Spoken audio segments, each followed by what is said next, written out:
hapo nimemwona mtumishi wa Mungu Masanja Mkandamizaji.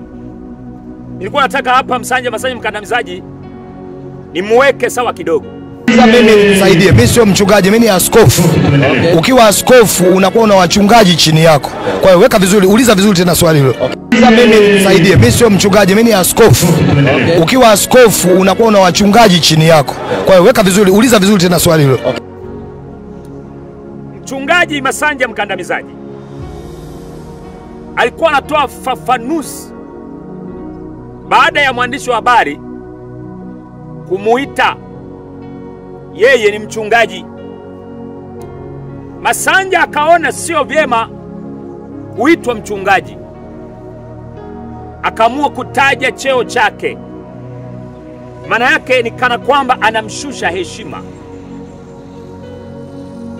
Ukiangalia vizuri kwa Masanja jinsi alivyoitwa mchungaji, akajisikia vibaya kwa sababu ni kama ameshushwa hadhi. Mimi nisaidie, mimi sio mchungaji, mimi ni askofu. Okay. Ukiwa askofu unakuwa na wachungaji chini yako. Kwa hiyo weka vizuri, uliza vizuri tena swali hilo. Okay. Ukiwa askofu unakuwa na wachungaji chini yako.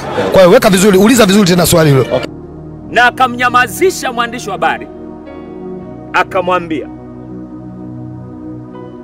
kwamba wewe mwandishi wa habari usinishushe heshima kiasi hicho.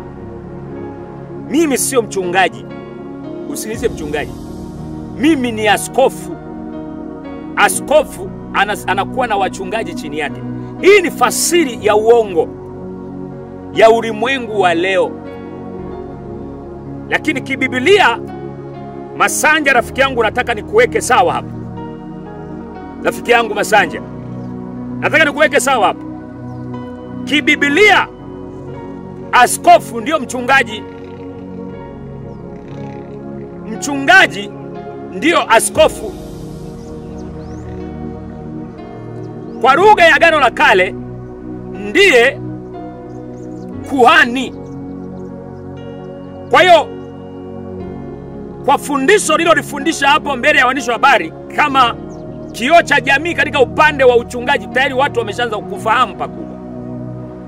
Kwa lazima uwe unaweka mambo sawa rafiki yangu. Kwa nimeona hii ili fundisho kupitia wewe watu na kutazama wengi wasije wakalitafsiri vibaya, wakaamini kwamba askofu yuko juu ya wachungaji. Kibiblia ni kosa kubwa sana, kwa maana askofu kibiblia ndio mchungaji, na mchungaji kibiblia ndio kuhani, na kuhani kibiblia ndio askofu. Kwa hiyo hiki ni cheo kimoja cha mtu wa kanisani, kiongozi wa kanisa. Ukitoka kwa askofu hapo unaenda kwa wachungaji, unaenda kwa mitume, unaenda kwa manabii. Lakini mchungaji ndiye anayelea karama zote hizi. Analea nabii, analea mtume, analea mwinjilisti, analea shemasi, analea mwimbaji, analea muombaji. Wote hawa wako chini ya mchungaji, wako chini ya askofu au mchungaji. Kwa hiyo Masanja Mkandamizaji rafiki yangu, naomba nikuweke sawa. Kunahitajika sana tuchukue muda mrefu tukiwa kama watumishi wa Mungu ambao Mungu ametupa neema ya kuwa wachungaji. Tuyachunguze maandiko vizuri ili tupate kuwakilisha Injili ya Kristo mahali popote kiufasaha sawa na Biblia inavyotaka.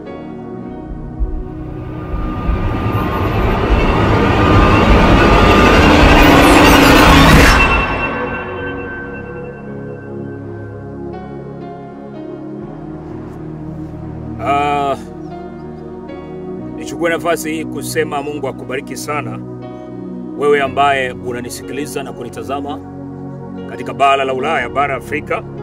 Mwenyezi Mungu apate kukubariki sana. Kabla sijaenda kusoma neno la Mungu, furika macho yako tupate kuomba.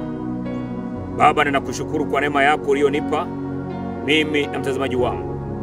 Nakushukuru na ninaomba uwe pamoja nami katika kujifunza neno lako. Nitumie kama chombo kipazacho sauti katika jina la Yesu Kristo wa Nazareth. Amen. Katika kitabu cha Timotheo wa kwanza 3 mstari wa kwanza, Biblia inasema hivi: ni neno la kuaminiwa, mtu akitaka kazi ya uaskofu atamani kazi njema, basi imempasa askofu awe mtu asiyelaumika, mume wa mke mmoja, mwenye kiasi na busara. Sasa nakusomea hapa ili upate kuelewa vizuri kwamba ni neno la kuaminiwa. Mtu akitaka kazi ya askofu atamani kazi njema, basi imempasa askofu awe mtu asiyelaumika, mume wa mke mmoja, mwenye kiasi cha busara, mtu wa ustaarabu, mkaribishaji, ajuaye kufundisha, si mtu wa kuzoelea ulevi, si mpiga watu, bali awe mpole, si mtu wa kujadiliana, wala asiwe mwenye kupenda fedha, mwenye kusimamia nyumba yake vema, ajuaye kutisha watoto wake katika ustahimilivu. Yani mtu asiyejua kusimamia nyumba yake mwenyewe, alitunzaje kanisa la Mungu? Wala asiwe mtu aliyeongoka karibu, asije akajivuna akaanguka katika hukumu ya Ibilisi. Tena imempasa kushuhudiwa mema na watu walio nje, ili asianguke katika lawama na mitego wa Ibilisi. Hivyo hivyo mashemasi na wawe wastahilivu, si wenye kauli mbili, si watu wa kutumia mvinyo sana. Sasa sikiliza vizuri. Hapa nataka nifundishe kitu kimoja ambacho kinasumbua kanisa. Paulo anazungumza habari ya askofu, kwamba mtu yeyote atakayeitaka kazi ya uaskofu asiwe mtu wa kulaumika, lakini huyu askofu awe mume wa mke mmoja. Kwa hiyo nini maana ya askofu? Maana ya askofu ni muangalizi, msimamizi, kiongozi wa kanisa. Msimamizi au muangalizi, hii ndiyo maana ya askofu. Kwa lugha ya kisasa ni mchungaji. Kwa hiyo unapozungumza askofu, kwa lugha nyingine ni mchungaji. Asiwe mtu wa kulaumika na watu, tena asiwe mtu wenye kauli mbili. Huyu mtu awe mume, sio mke, awe mume wa mke mmoja, sio mke. Kwa hiyo kama kuna mtu anataka kuwa mchungaji, anapaswa kuwa na mke mmoja na sio mwanamke.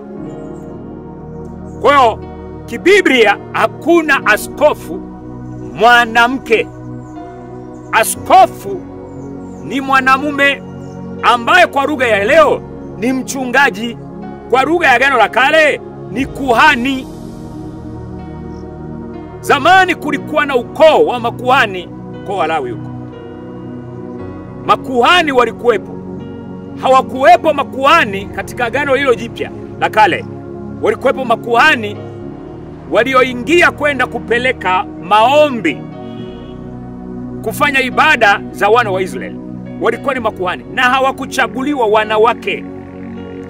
Hata mitume walipokuja, walikuja hawakuchagua mchungaji mwanamke mpaka wanaondoka.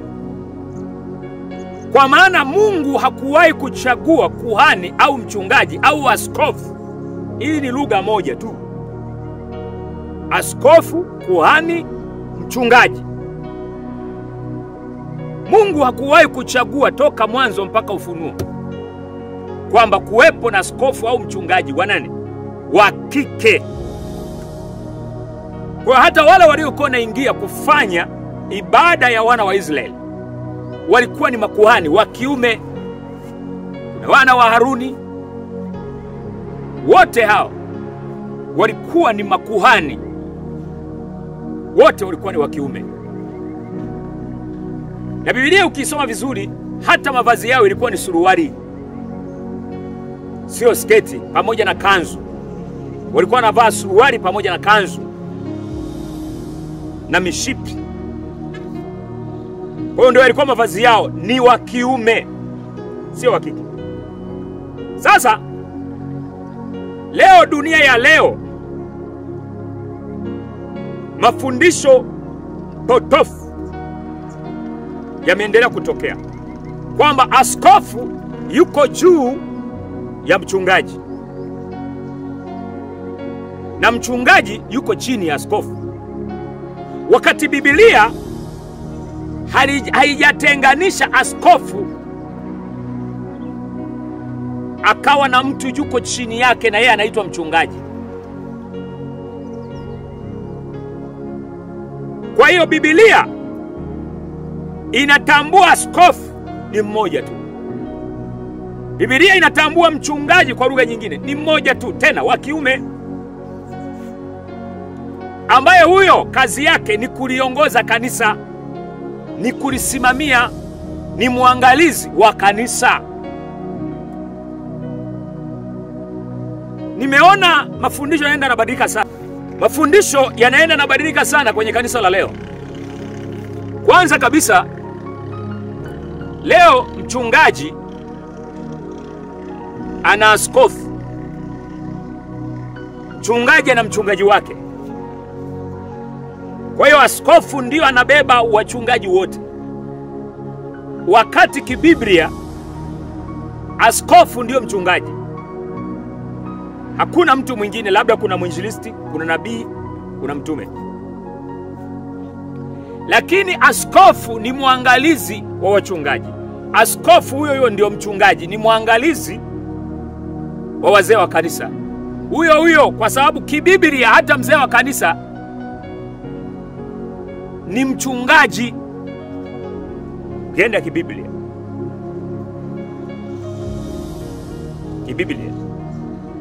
kibiblia kwanza hakuna hata mzee wa kanisa kibiblia. Kwa hiyo hapa tumeamua kugawanya, lakini sio sahihi.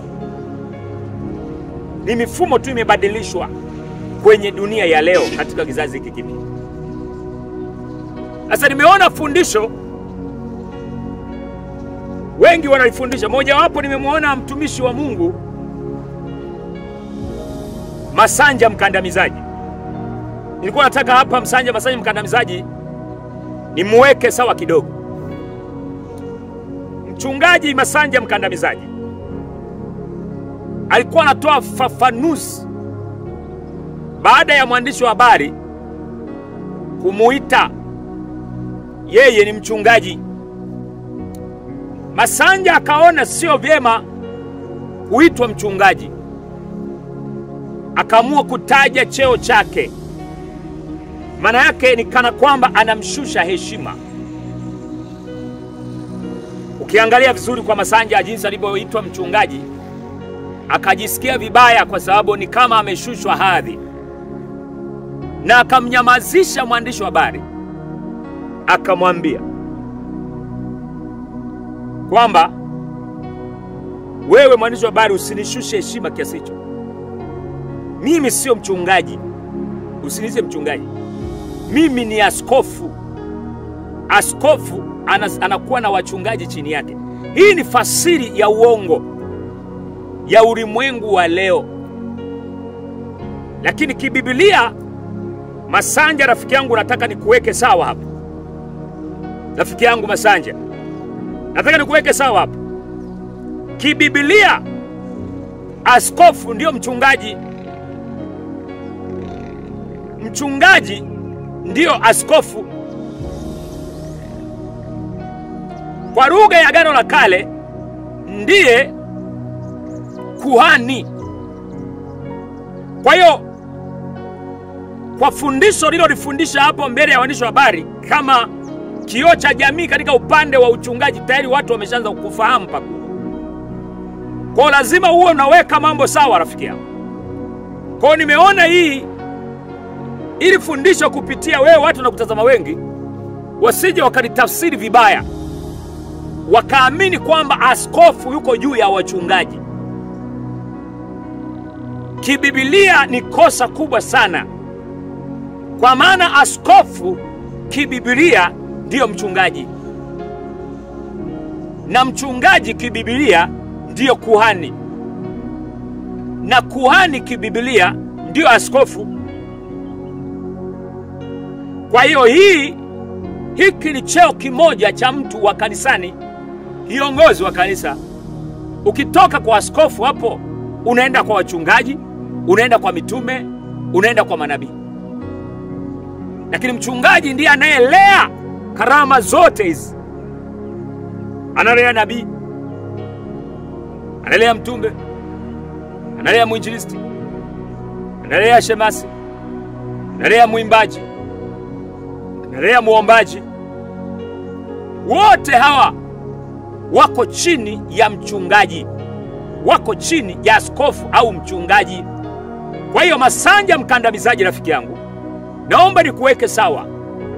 Kunahitajika sana tuchukue muda mrefu tukiwa kama watumishi wa Mungu ambao Mungu ametupa neema ya kuwa wachungaji, tuyachunguze maandiko vizuri ili tupate kuwakilisha Injili ya Kristo mahala popote kiufasaha sawa na Biblia inavyotaka. Kwa kutoa ombi ama kutoa rai yangu kwa wale watumishi wa Mungu wanaoinuka kumtumikia Mungu, wachungaji, waimbaji, wanaotaka kumtumikia Mungu kwa njia ya uchungaji, kuwa viongozi wa makanisa kama wachungaji, naomba kuomba hili jambo ili tusiendelee kupotosha, ili tusiendelee kuharibu fasiri za Biblia na kuwafanya watu waelewe vibaya kupitia nafasi tulizonazo leo. Kwa hiyo niko na shauri, kama imetokea ukawa mchungaji, basi jitahidi uchukue muda wako mzuri kusoma Biblia sana na kuielewa. Tuwekeze muda mwingi kuisoma Biblia na kuichunguza hadi maana zake zote tuzielewe. Tusije kuwa wachungaji vipofu tunaosaidia shetani kuipotosha Biblia, kupotosha maana za Biblia. Maana neno la Mungu linasema, ole wake yeye yule ambaye anayeweza kuongeza neno ama kupunguza neno katika maandiko matakatifu, ama kufasiri tofauti na Biblia inavyotaka. Kwa hiyo niwaombe waimbaji mnaoenda kuwa wachungaji, niwaombe wachungaji mnataka kuwa wachungaji, basi ni vizuri kukita mizizi kusoma maandiko matakatifu na kuelewa mantiki zake na maana zake, ili tunapofundisha tujue neno hili lina maana hili, tujue neno hili maana yake ni hii. Kwa hiyo ili tusije tukapotosha watu, ni vizuri tukajikita katika maandiko, tujue hiki kikoje, tujue hiki kikoje. Na kwa maana nyingine, tunapaswa sana kumjua Mungu kupitia maandiko matakatifu. Tusiwe watumishi wa Mungu vipofu, maana kipofu akimwongoza kipofu mwenzie wote wanadondoka kwenye shimo.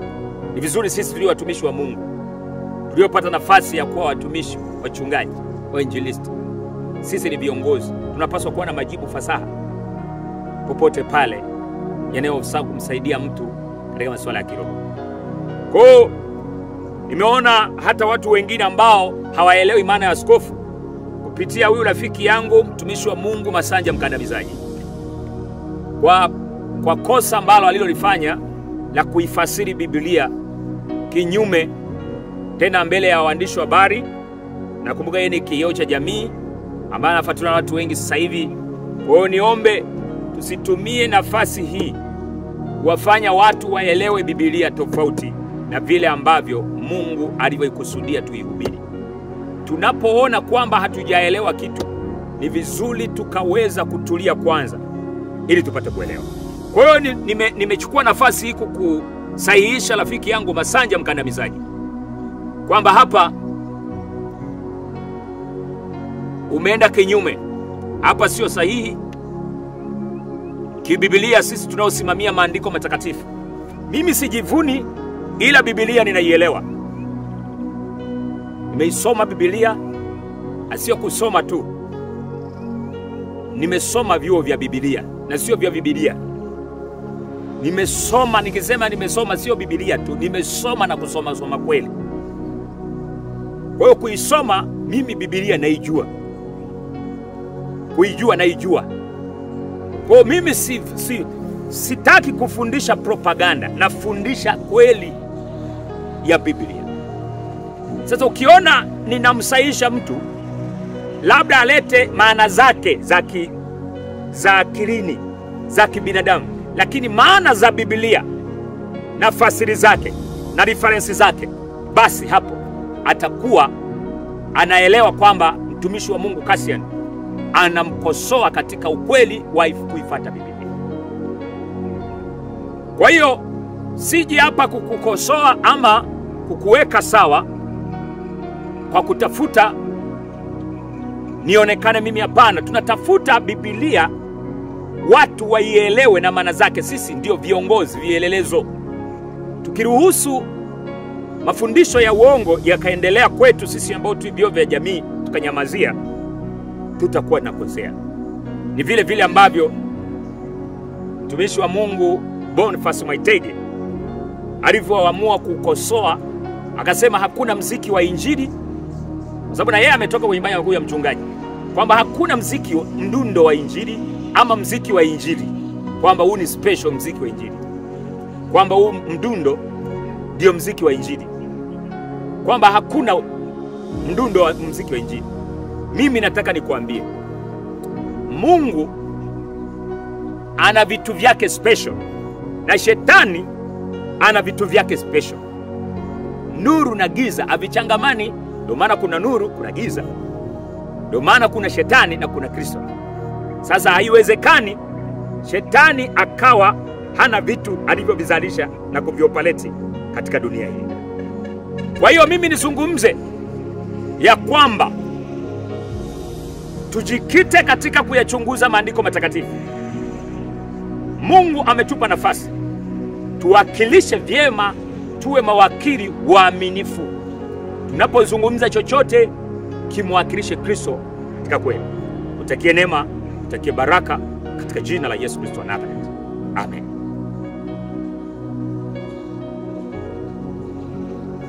Hello.